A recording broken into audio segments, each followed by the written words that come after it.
नमस्ते बच्चों, आपने विज्ञान का 5वां पाठ दैनिक जीवन में रसायन अपनी कॉपी में नोट कर याद करना प्रारंभ कर दिया होगा और आपको उस पाठ में अब किसी प्रकार की दिक्कत नहीं आ रही होगी। हम आज नया पाठ शुरू करने जा रहे हैं। प्रत्येक जीव जो इस संसार में है वो जैविक और अजैविक वातावरण से घिरा हुआ होता है। जैविक वातावरण में जीव जंतु और पेड़ पौधे आते हैं और अजैविक वातावरण में वायु, जल, सूर्य का प्रकाश ये सब आते हैं। तो प्रत्येक जो जीव है वो इस प्रकार के वातावरण में रहता है और उसका अस्तित्व, उसका जीवन इन्हीं प्रकृति द्वारा जो दिया गया उसको वातावरण है उस पर निर्भर करता है और वो इन्हीं का उपभोग करता है। आज हम विज्ञान का 12वां पाठ, जिसमें हम प्रमुख प्राकृतिक संसाधनों के बारे में अध्ययन करेंगे।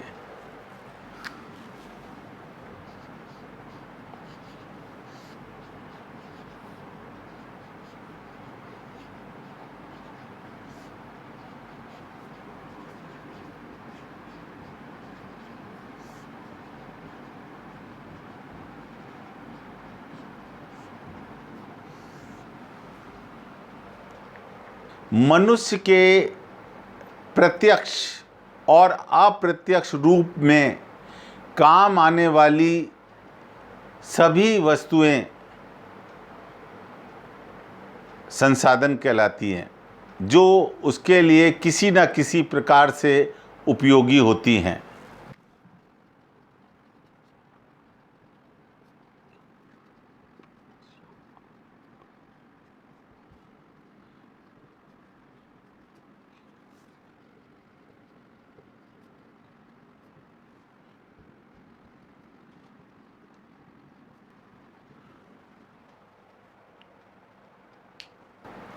मनुष्य के प्रत्यक्ष यानी सीधे रूप में, और अप्रत्यक्ष रूप से जो सीधे रूप में नहीं है लेकिन किसी दूसरे रूप में वो काम आने वाली जो भी उपयोगी वस्तुएं हमें मिलती हैं वो हम उनको संसाधन के रूप में जानते हैं।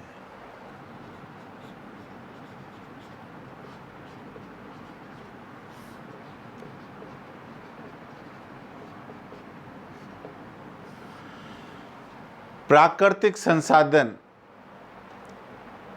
जो वस्तुएं हमें प्रकृति से मिलती हैं और जिनका हम सीधे उपयोग करते हैं, बिना किसी बदलाव किए हम उनका उपयोग करते हैं, वो प्राकृतिक संसाधन कहलाते हैं।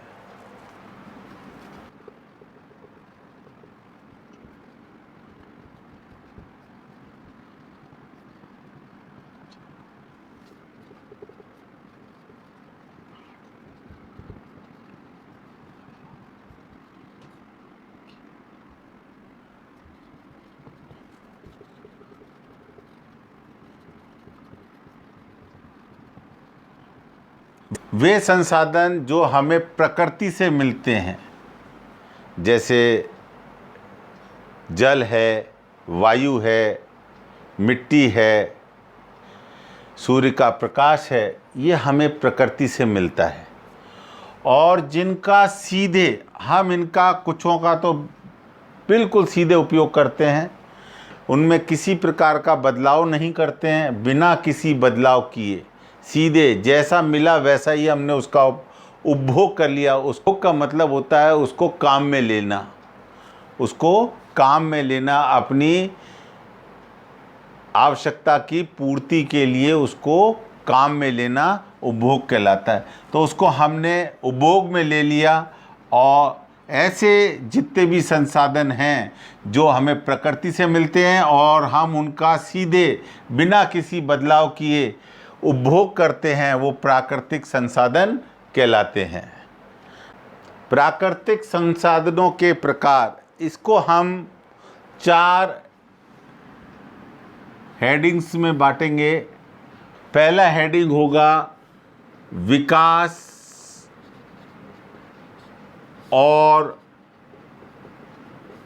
प्रयोग के आधार पर, ये हमारा पहला हेडिंग हो गया।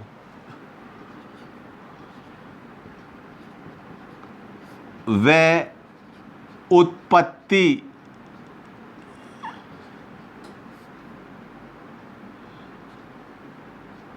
के आधार पर, ये हमारा दूसरा हो गया।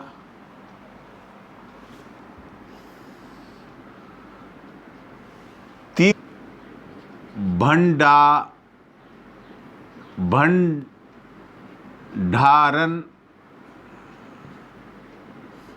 व वितरण के आधार पर,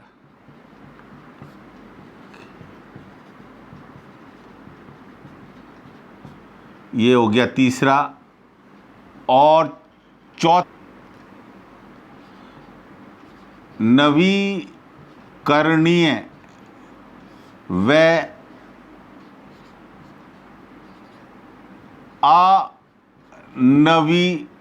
अनवीकरणीय के आधार पर, इसको हम चौथे रूप में ले रहे हैं। किताब में इसको अलग से दिया हुआ है। इस विकास और प्रयोग के आधार पर भी इसको हम 2 भागों में बांटेंगे। इसको हम 2 भागों में बांटेंगे। पहला भाग इसका है वास्तविक संसाधन।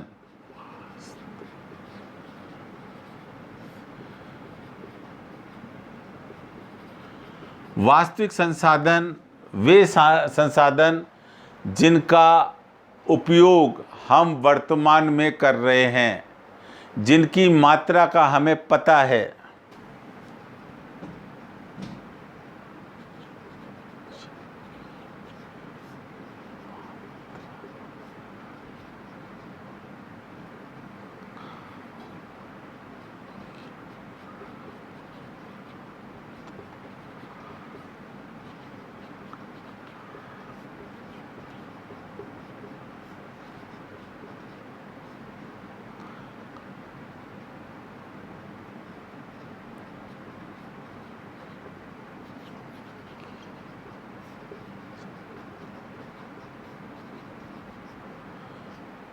उदाहरण के लिए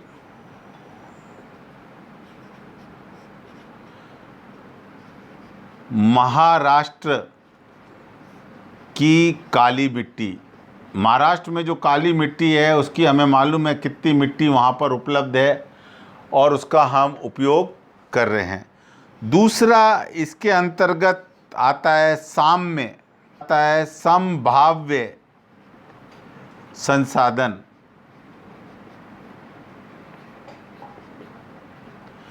अब इस संसाधन, ये संभाव्य और यहाँ था ये वास्तविक। वास्तविक में हमें मात्रा ज्ञात थी और इसका प्रयोग हम वर्तमान में कर रहे हैं, लेकिन साम्य में इसकी, इस संसाधन की मात्रा ज्ञात नहीं है कि कितनी मात्रा में उपलब्ध है, ज्ञात नहीं है और इसका प्रयोग भविष्य में किया जाएगा। इसका उपभोग या प्रयोग भविष्य में किया जा सकेगा। जैसे लद्दाख में यूरेनियम है, लेकिन कितनी मात्रा में है और हम कब उस यूरेनियम का उपभोग करने लगेंगे वो हमें मालूम नहीं है। तो उदाहरण इसका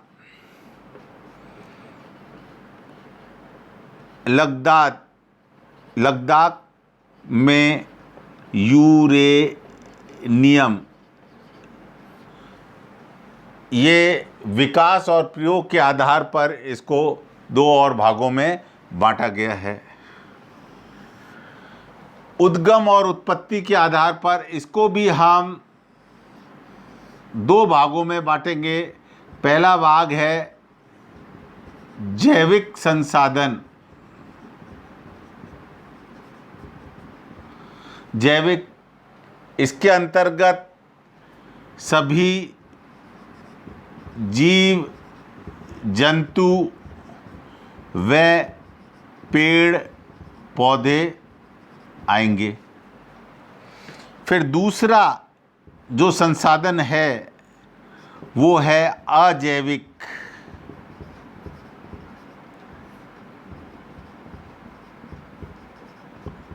अजैविक संसाधन के अंतर्गत जिनमें जो सजीव नहीं है, जैसे वायु, प्रकाश, ये सभी संसाधन अजैविक संसाधन के अंतर्गत आएंगे। भंडारण और वितरण के आधार पर ये भी दो प्रकार के ही हैं। पहला, इसके अंतर्गत सर्वव्यापक संसाधन। सर्वव्यापक संसाधन वे संसाधन जो सभी जगह उपलब्ध हैं। जैसे उदाहरण है वायु, प्रकाश, ये सब जगह उपलब्ध है। दूसरा इसके अंतर्गत आता है स्थानिक संसाधन।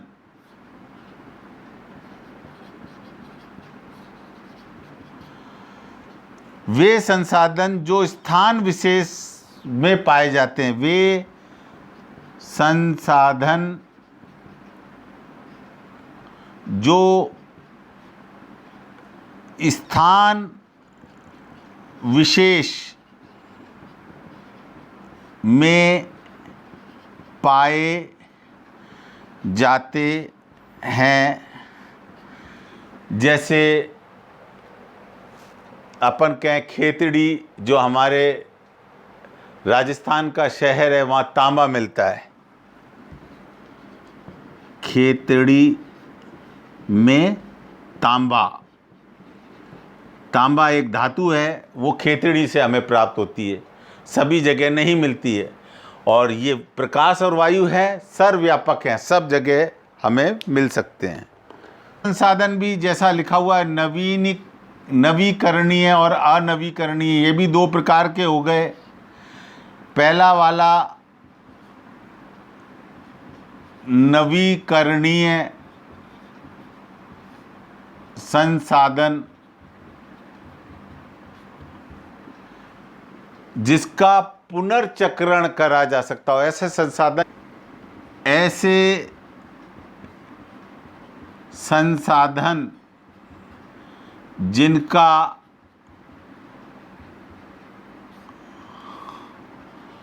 पुनः चक्रण या पुनः चक्रण किया जा सकता है। जैसे उदाहरण अगर दें तो वायु है, प्रकाश है, ये संसाधन असीमित हैं। ये संसाधन असीमित मतलब इन मात्रा में हैं। असीमित मात्रा मतलब बहुत, इनकी मात्रा प्रचुर है, ख़त्म होने वाले नहीं हैं। और दूसरा जो मैंने नाम बताया था अनवीकरणीय संसाधन,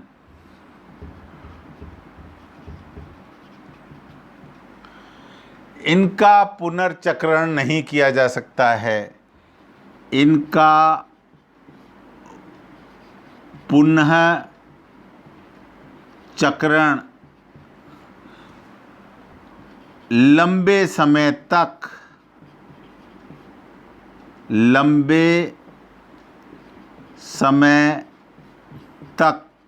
नहीं किया जा सकता है।